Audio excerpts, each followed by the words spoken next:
Maman Esther était une figure emblématique de la ville. Son nom résonnait dans toutes les bouches, tant pour ses prêches inspirants que pour ses œuvres de charité. Dans sa grande église baptisée la Main de Dieu, elle attirait des fidèles par milliers, des âmes perdues en quête de réconfort, de miracles et de réponses. Chaque dimanche, ses sermons électrisaient la foule, et sa voix puissante semblait toucher les cœurs d'une manière inexplicable. Elle se tenait sur l'estrade, vêtue de ses longues robes immaculées, la Bible serrée contre sa poitrine. Ses mots, remplis de ferveur et d'autorité, faisaient vibrer les murs du temple. Ses fidèles la regardaient avec admiration et crainte. Elle parlait de justice divine, de bénédiction céleste, de l'importance de la foi et de la dîme. Lorsqu'elle posait les mains sur les malades, certains s'effondraient sous l'effet d'une énergie invisible, se relevant quelques instants plus tard en proclamant leur guérison. Les pauvres recevaient de la nourriture, les orphelins étaient pris en charge, et les âmes troublées trouvaient refuge dans l'enceinte de son église. La réputation de Maman Esther dépassait les frontières de la ville. Des hommes d'affaires, des politiciens, et même des célébrités venaient solliciter ses prières. Sa richesse et son influence ne cessaient de croître. On murmurait qu'elle possédait des propriétés luxueuses dans plusieurs pays, que des politiciens la consultaient avant de prendre des décisions cruciales. Mais personne ne remettait cela en question. Après tout, une femme aussi proche de Dieu méritait bien ses bénédictions divines, non? Cependant, certains avaient un malaise inexplicable en sa présence. Son regard perçant semblait parfois lire au plus profond des âmes, comme si elle voyait les péchés cachés que même leurs auteurs refusaient d'admettre. Mais qui oserait douter d'une femme de Dieu aussi puissante? Au sein de l'Église, Maman Esther ne se contentait pas de prêcher. Elle régnait en véritable matriarche. Les diacres et les anciens lui obéissaient aveuglément, incapables d'imaginer qu'une telle femme puisse se tromper. Les jeunes femmes rêvaient de devenir ses assistantes, espérant obtenir un peu de sa grâce et de son aura de sainteté. Toutefois, ceux qui osaient poser trop de questions disparaissaient mystérieusement de l'Église. On racontait qu'ils avaient été frappés de malheurs inexplicables, faillites soudaines, maladies étranges, accidents imprévisibles. Mais ce n'était que des coïncidences, n'est-ce pas? Maman Esther avait une autorité absolue. Elle décidait de qui pouvait s'approcher d'elle, de qui recevait ses bénédictions, et surtout, de qui avait accès aux finances de l'Église. Aucun membre n'osait parler d'argent en sa présence, car il était dit que c'était une insulte à Dieu de douter de la gestion de sa servante. À l'extérieur, elle était perçue comme une sainte.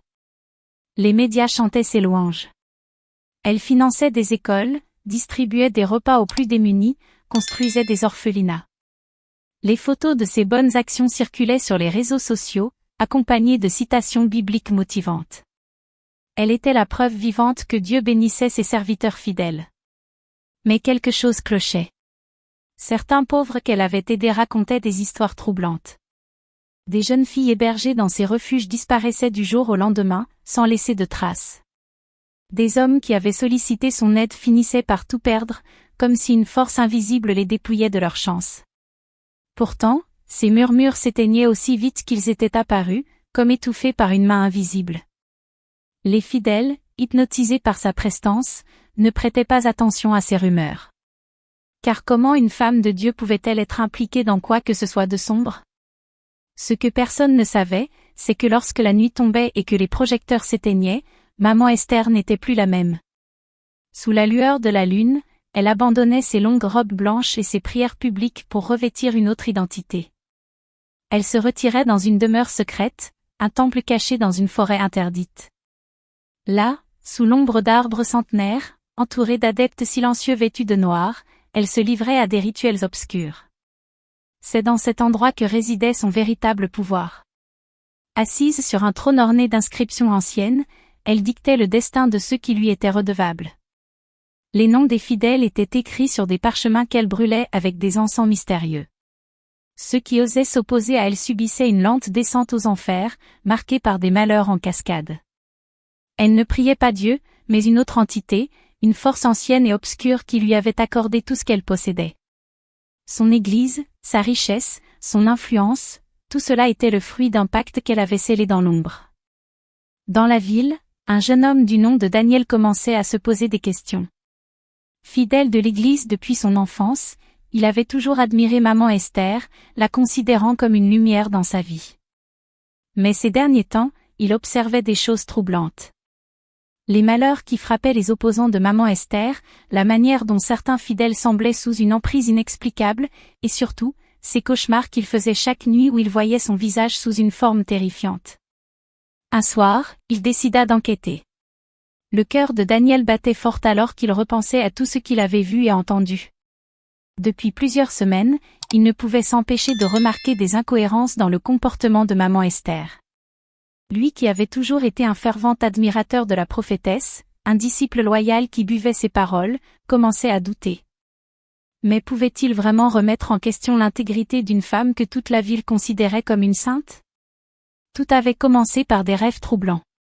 Des visions où il voyait maman Esther dans un lieu sombre, entourée de silhouettes encapuchonnées, prononçant des paroles étranges dans une langue inconnue. Il se réveillait toujours en sueur, hanté par cette impression oppressante que quelque chose ne tournait pas rond. Puis il y avait eu ces étranges disparitions dans l'église, des membres autrefois actifs qui, après avoir posé trop de questions, disparaissaient sans explication. Un dimanche matin, après le culte, Daniel s'attarda plus longtemps que d'habitude dans l'église. Tandis que les fidèles s'en allaient un à un, il observa maman Esther se diriger vers son bureau privé, suivi de son bras droit, le diacre Jonas. Curieux, il s'approcha discrètement de la porte, espérant capter quelques bribes de conversation. « Il commence à poser trop de questions », disait Jonas d'une voix inquiète. « Assure-toi qu'il soit occupé ailleurs », répondit froidement maman Esther. Daniel sentit un frisson lui parcourir l'échine. De qui parlait-il? De lui?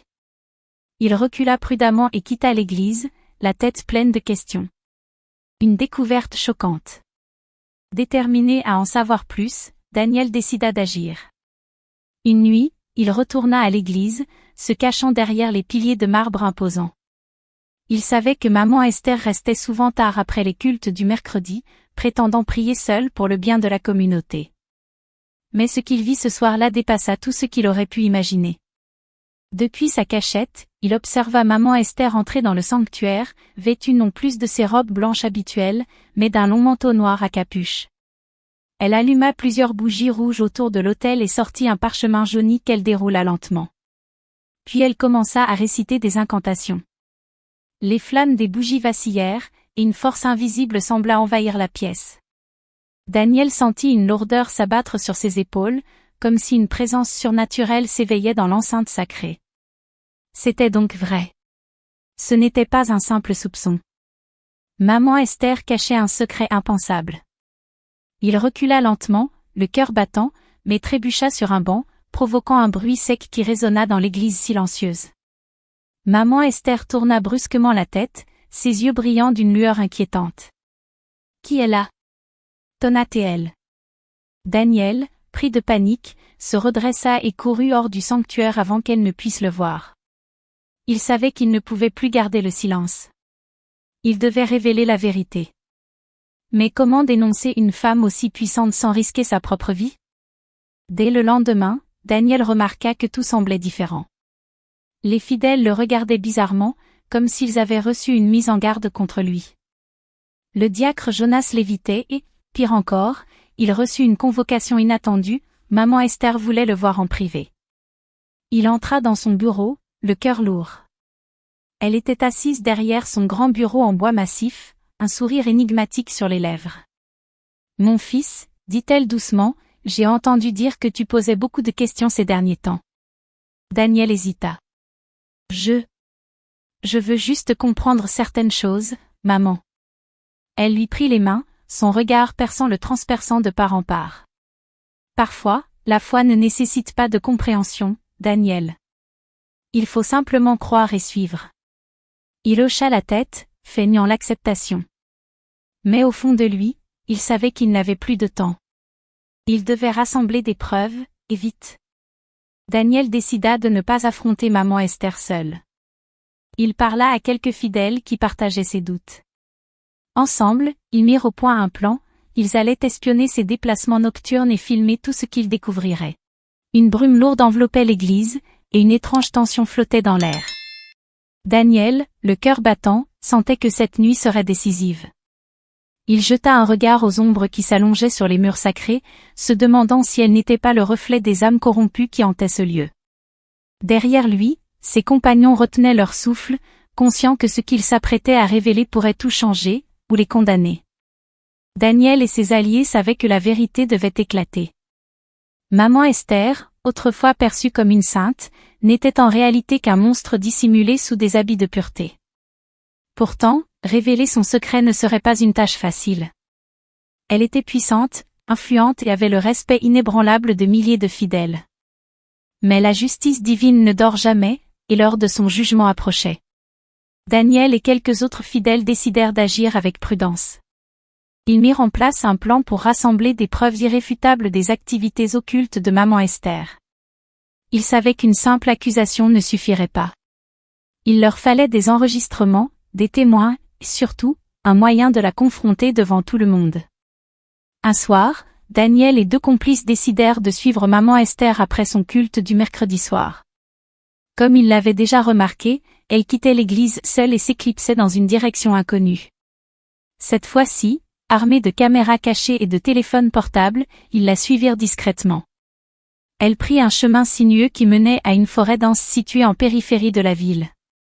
Là, à l'abri des regards, elle rejoignit un groupe de silhouettes vêtues de robes sombres. L'air était chargé d'une énergie lourde, oppressante. Daniel et ses amis se cachèrent derrière des buissons et enregistrèrent tout. Maman Esther se plaça au centre du cercle, les bras levés vers le ciel nocturne. Elle entama une incantation dans une langue étrange. Autour d'elle, ses disciples s'inclinèrent, répétant ces paroles dans une synchronisation effrayante. Puis, elle sortit un objet enroulé dans un tissu rouge et le dévoila, un crâne humain. Les battements du cœur de Daniel s'accélérèrent. C'était la preuve qu'ils attendaient. Mais alors qu'il filmait, l'un de ses compagnons, trop nerveux, trébucha sur une branche sèche. Le bruit résonna dans la nuit silencieuse. « Qui est là ?» s'écria Maman Esther, les yeux brillants d'une lueur inhumaine. Daniel et ses amis prirent la fuite, poursuivis par les disciples encapuchonnés. Ils coururent à travers la forêt, le souffle court, sentant l'ombre du mal rôder derrière eux. Finalement, ils atteignirent la route et sautèrent dans leur voiture, démarrant en trombe. Mais ils savaient que le danger n'était pas écarté. Le lendemain, Daniel et son groupe diffusèrent discrètement la vidéo à plusieurs fidèles de confiance. Certains refusèrent de croire ce qu'ils voyaient. D'autres, horrifiés, réalisèrent qu'ils avaient été trompés pendant toutes ces années. Le dimanche suivant, ils décidèrent de confronter Maman Esther devant toute l'assemblée. Juste après son sermon, alors qu'elle s'apprêtait à bénir la congrégation, Daniel se leva. « Maman Esther, demanda-t-il d'une voix forte, pouvez-vous nous dire où vous étiez mercredi soir après le culte ?» Un silence pesant tomba sur l'église. Maman Esther le fixa, son regard devenant aussi tranchant qu'une lame. « Mon fils, répondit-elle doucement, pourquoi poser une telle question ?» Daniel ne trembla pas. Il sortit son téléphone et connecta la vidéo au grand écran de l'église. L'assemblée entière assista, horrifiée, aux images du rituel occulte. Les cris de stupeur fusèrent dans la salle. Certains tombèrent à genoux en pleurant. D'autres, furieux, se levèrent en pointant Maman Esther du doigt. « Ça ne peut pas être vrai. Elle nous a trompés. Comment a-t-elle pu faire ça ?» Maman Esther tenta de garder son sang-froid. Elle éclata de rire, un rire qui fit frissonner toute la salle. « Vous ne comprenez rien, pauvres ignorants !» cria-t-elle. « Tout ce que j'ai accompli, toutes les bénédictions que vous avez reçues, vous les devez à ces rituels. » Ces paroles ne firent qu'attiser la colère de la foule. Certains fidèles se précipitèrent vers elle, mais au moment où ils allaient l'attraper, une chose impensable se produisit. Un bruit assourdissant retentit dans l'église. Les murs tremblèrent comme si une force invisible venait d'être libérée. Maman Esther fut projetée au sol, prise de convulsions. Ses yeux se révulsèrent, et une voix gutturale, inhumaine, s'échappa de ses lèvres. « Vous ne pouvez pas me détruire. Je suis éternelle. » Mais à cet instant, un vent puissant balaya l'église, et un cri spectral s'éleva. Maman Esther se mit à hurler, son corps tordu par une force invisible. Puis, soudainement, tout s'arrêta. Elle s'effondra, inerte. L'assemblée, tremblante, observa en silence. Une femme s'approcha prudemment et posa 2 doigts sur le cou de maman Esther. Elle est morte,